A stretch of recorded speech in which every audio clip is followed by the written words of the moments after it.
What does it do for the room to?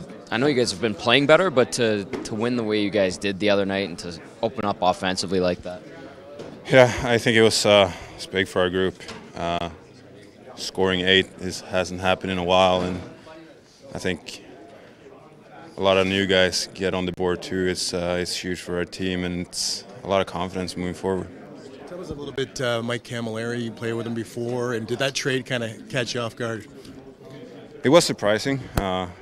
Obviously, we got a really good player. I know what he's capable of doing, and he gets a really good shot. And I had a really fun playing with him in Jersey. And I know one thing for sure, he's always open if you ask him. So it's he's a funny guy too. So it's a good guy for the locker room. What about tonight? You guys are sort of trending up a little bit. Tonight is a pretty big measuring stick against a good team. Are you eager to see how you guys stack up against this club? Yeah. Obviously, they started really good. They have some really skilled offensive guys on their team, and they got a deep lineup too. So it's going to be a 60-minute game today from our side. And, yeah, that's what we're aiming at. A little daunting to see all the firepower they have up front. Yeah, I think they're having a good mix of size and speed and skills, and that's always a weapon when a team has like that. But I think we can counter that too with our speed. So we should be good. Can you talk to me about Darnell?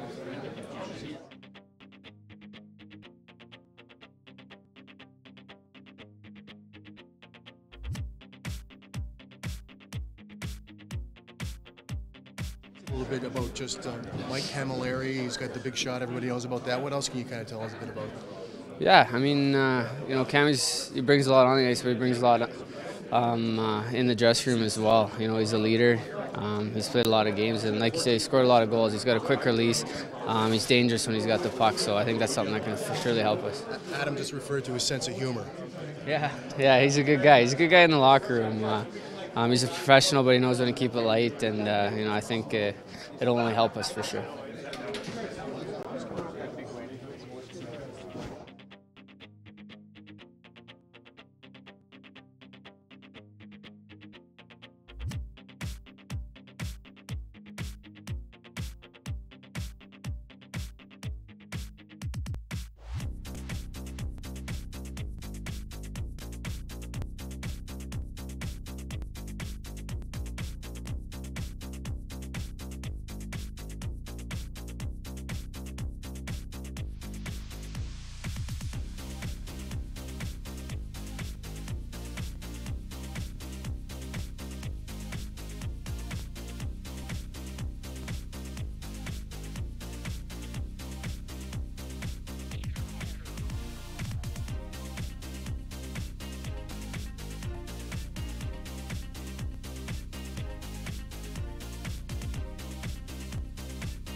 What's your reaction to the trade? Where you were when you found out, and what your feelings are?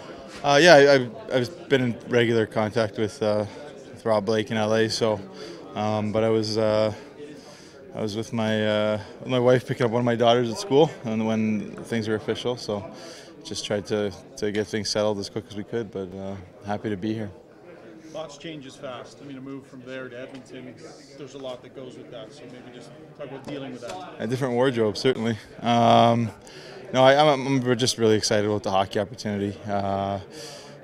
Coming to this team and where this team's at and where it wants to go, and there's really not all that much to say other than that. Is that I'm just really excited to come play hockey here. Is this about opportunity? Were you not maybe getting the opportunity you thought you needed to in LA, or? It's I don't think it does. It's conducive to anybody to talk about what happened prior. But again, looking forward to playing hockey tonight for the Edmonton Oilers. Do you feel like you still have the ability to contribute offensively at a significant level, more significant than you had there even? I do. Yeah, we'll see. We'll find out shortly.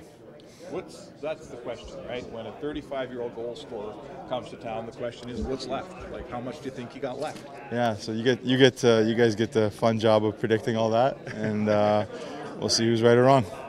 Like, do you feel more comfortable left side or right side? I know you played both, but do you feel better on the left? I've taken more reps on the left, which I guess would lead to some more comfort. It's probably a good word, but I'm fine with wherever, either side.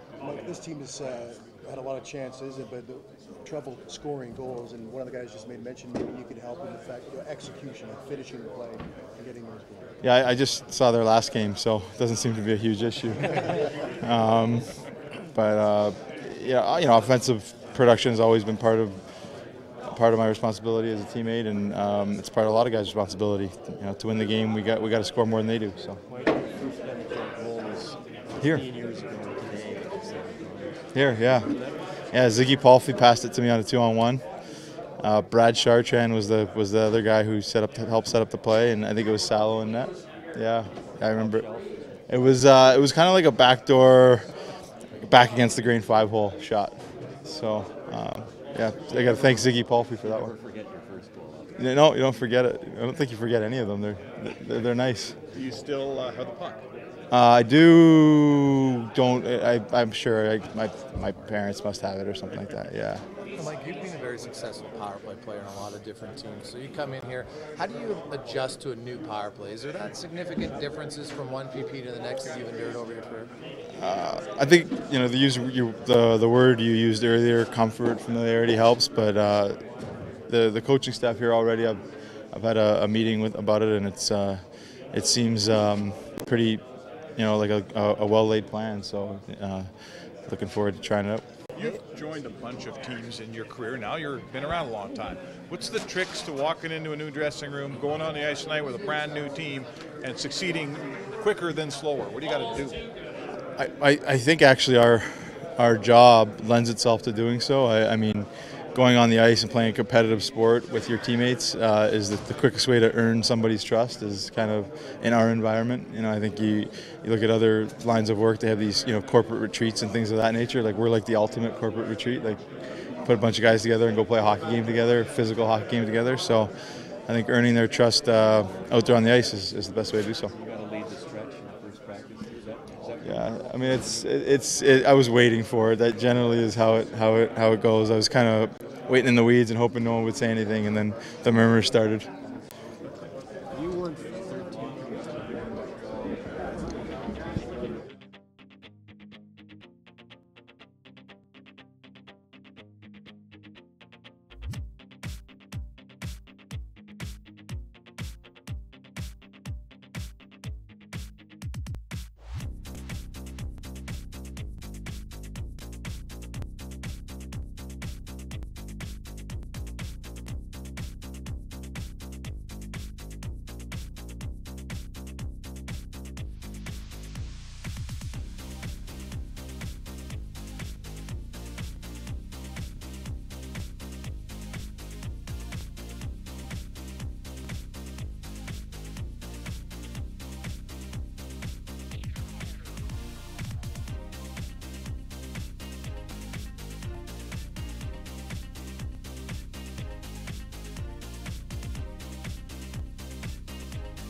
Todd, you got Mike Cammalleri here. Obviously, I suppose there were a few options where he could have gone in. Just can you talk about deciding to put him in on that line? And with looks like Jujar was coming out. Mike will go in on that line and he'll play on the left side today. And Jujar will not play today, but has nothing to do with his play. As I mentioned the other day, if he was healthy, he would play. He would play a lot of minutes. He's earned that right, but he has an upper body injury that occurred in that last game. He actually went down twice, and it's not major, but it's going to keep him out of the game tonight, and we'll see how he is on the road trip.